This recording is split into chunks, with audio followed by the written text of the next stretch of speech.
School buses. We all use them from time to time, whether it's to go to school or for the occasional school trip. We get on at one end and we get off at the other, often without thinking about what we might encounter on the journey.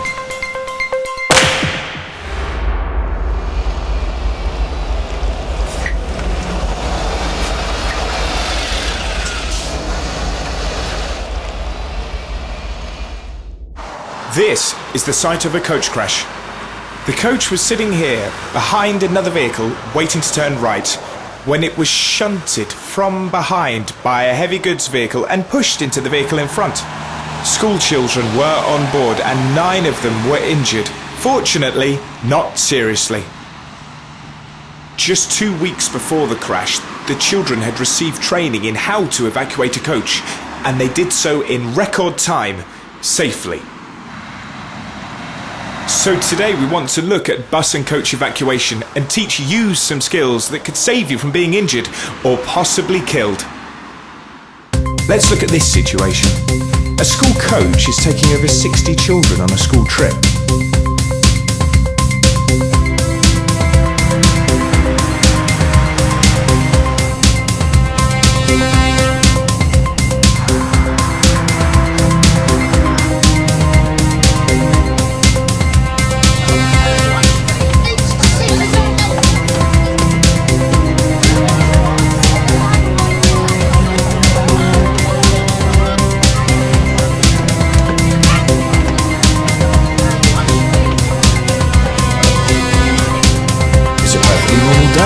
When suddenly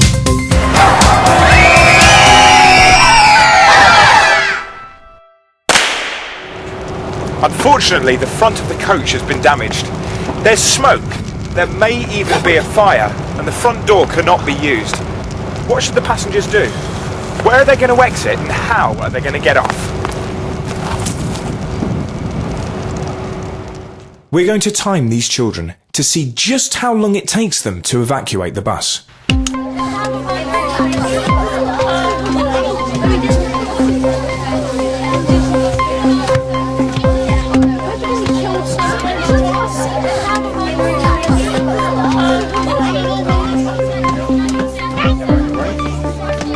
That's 1 minute gone.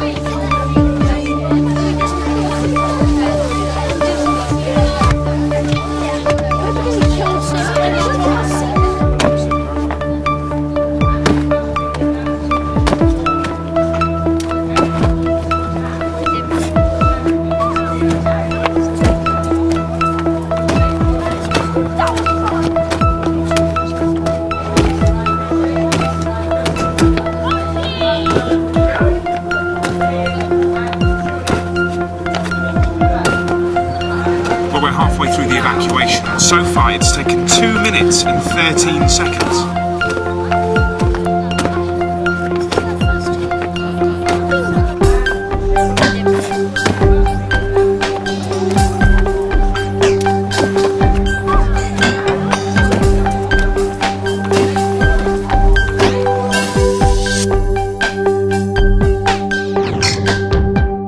Well, that took 3 minutes and 20 seconds. Was that good enough? Do you think? Well, a coach can be ablaze and full of smoke in 2 minutes. That means that half these children and teachers could have been injured if this had been a real evacuation. Okay guys, you can turn off the special effects now. Oh.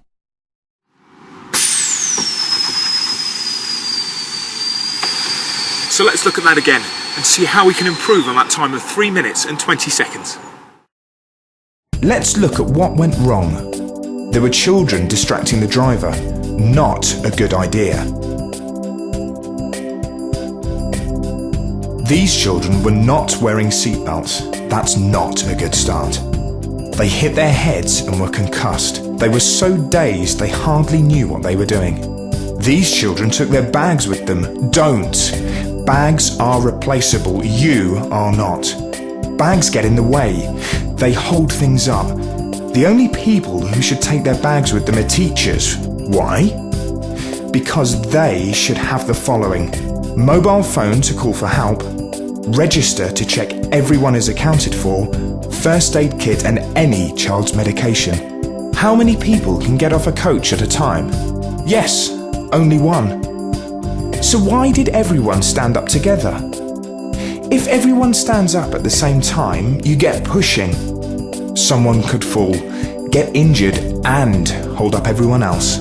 These children were sitting by the emergency exit at the back of the coach. They had some difficulty opening the door. There should always be a teacher or another adult by the emergency exit to make sure the door can be opened. The people at the back of the coach jumped out first. Was this a good idea?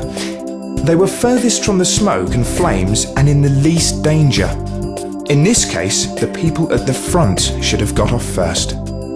Now let's look at where everyone stood once they jumped off the coach. What do you notice? Yes, some of them were standing in the road, where they could be run down by passing vehicles or even the emergency services when they arrive. Remember, you must stay together as a group in a place of safety. Your teachers will want to check that everyone is accounted for and that no one is left on the coach or has wandered off. If not, the firefighters will have to go on the coach and look. That's not much fun if it's on fire, especially if someone has just thoughtlessly wandered off. What else did you notice? Yes, these children were rather noisy. That doesn't help. Stay calm, keep quiet, and listen for instructions. Now let's do that again, and take note of these extra tips. So this is what's going to happen. First of all, we need to have all feet, knees and elbows tucked in, because remember, people are coming from the front to the back. When you got on the coach this morning or to come here, you got on at the pavement side. Where's the emergency door going to lead to? On the road side. Onto the road. So not only have you got to get off the coach, you've got to think, where's my place of safety? Do I stand in the middle of the road? It's live, it's traffic on it, so you're not going to wait there. What you will be doing is going round the back and sitting on the grass there. The teacher at the back only will get off first with the two children by him, so that the passageway is completely free. Everybody else will just take their seat belts off and they will stay in their seats. Teacher at the front here will take control. For what we do is called a peel-off method.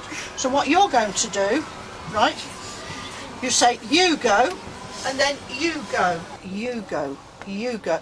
You do not move until you're told to. Your job is to sit in your seat, looking forward and listening for instructions. Let's see if we can do it quietly, because really, if you're doing things properly, a teacher needn't say, you go. All they could do is to go like that, because you're watching and concentrating. Get yourselves to your place of safety, sit down quietly. When I say go, teach at the back and the two, go first. Everybody else seatbelt off, facing forward, waiting for the teacher to give your instructions. You do not move until you're told to. Is that clear? Yep. Yeah. Right, let's have elbows and feet in. And the old-fashioned bit, arms folded, sit up straight. Thanks, Jane. Okay, kids, are you ready? Yeah. Let's think about what to do and do it. Are you ready? Go. Right, stay go. The teacher can go next, but she can help. Remember, you should be looking forward and listening to instructions.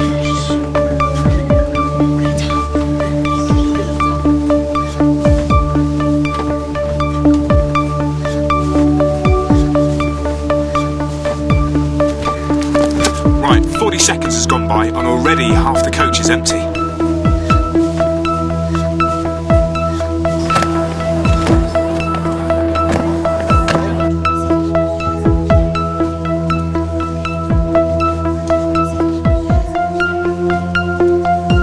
One minute gone and 2/3 of the coach is empty.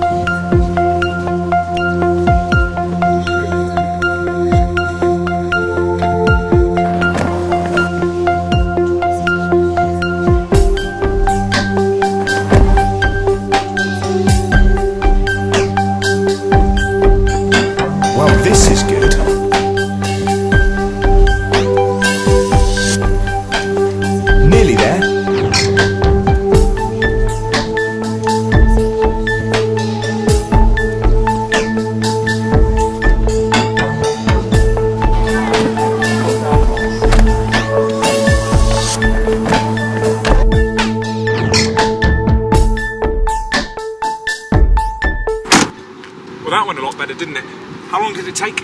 Just 1 minute and 40 seconds. That means everyone on this coach would have got off safely. Remember those tips and it could save your life. Let's just go through them again as bullet points. Don't distract the driver. Always wear your seatbelt where fitted. Make sure there is an adult sitting by each of the emergency exits and, if possible, around the middle of the coach. Tuck your bags under the seats or, if you can reach, put them on the luggage shelf. They should not be in the aisle where people can trip over them. In the event of an incident, stay calm, keep in your seat, and wait for instructions. Remember to watch and listen to the teacher giving instructions and do as you are told. Make sure your feet and elbows are tucked within the seat line and not sticking out in the aisle. Leave all bags behind. Only teachers should take bags. The first people off should be those by the emergency exit to clear space so those following can get to the door. Use the peel-off method. Keep the noise to an absolute minimum. Use your eyes and ears only. Remember the safe ways of getting off the coach. Once off the coach, remember to stay together in a place of safety, away from the road, and don't wander off. Jane, a frequently asked question is, should they help their friend if they're injured? What should they do? Well, what we tell children, if their friend is what we call a walking wounded, that they can move themselves, they might have bumped their elbow, a little knock to the head, let's help the friend out of the seat. But, and it's the hard decision, if their friend is knocked out or badly injured, they must leave them because they could do them more injuries by trying to pull them out. They've got to get themselves off the coach. They could hold other people getting off. And the paramedics, ambulance service, fire service, they're the ones who are trained to deal with serious injuries. The children are not. This is really important to remember. Do not distract the driver by being noisy or by messing about, because the split second a driver takes their eyes off the road, an accident can happen. As quickly as that, but the effects could last a lifetime.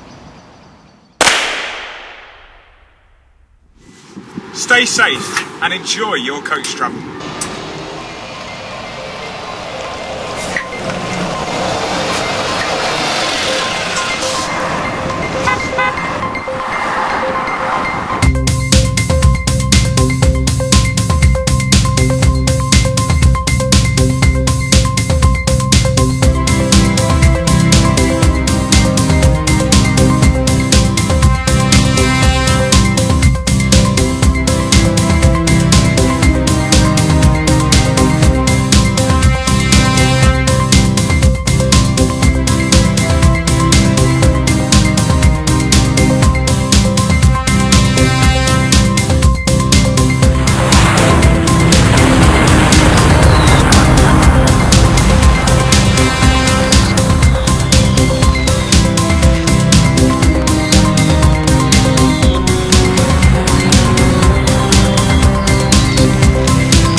Oi!